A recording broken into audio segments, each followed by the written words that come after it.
মধ্য চীনের হুনান প্রদেশের থিয়েনমেন মাউন্টেন ন্যাশনাল ফরেস্ট পার্কে অনুষ্ঠিত হয়েছে 10ম ওয়ার্ল্ড উইংসুইট লিগ বিশ্ব চ্যাম্পিয়নশিপ।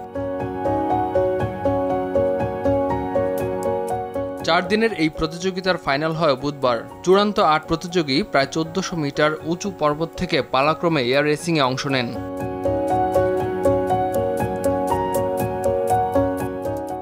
এয়ার রেসিংয়ে 24.703 সেকেন্ড সময় নিয়ে খেতাব জিতেছেন অস্ট্রেলিয়ান উইংশুটার তাহি মুনরো।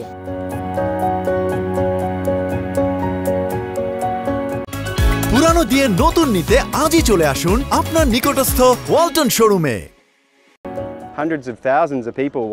এটা আমাদের জন্য একটা বিশেষ স্থান। এখানে শত শত মানুষ আসে, এমনকি কখনো কখনো হাজার হাজার মানুষও এই খেলা উপভোগ করতে আসেন। আমি খুব খুশি। আমার স্বপ্ন ছিল এখানে আসব এবং প্রতিযোগিতায় অংশগ্রহণ করব। অবশেষে এখানে আসতে পেরেছি এবং জয়ী হয়েছি। আমার স্বপ্ন পূরণ হয়েছে।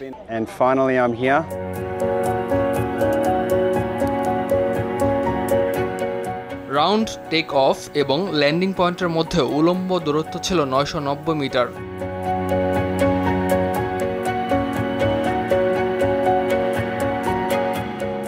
দুটি রাউন্ডের পর মুনরো একটি নিখুঁত পারফরম্যান্স দিয়ে বাকিদের ছাড়িয়ে যান এবং জয়লাভ করেন।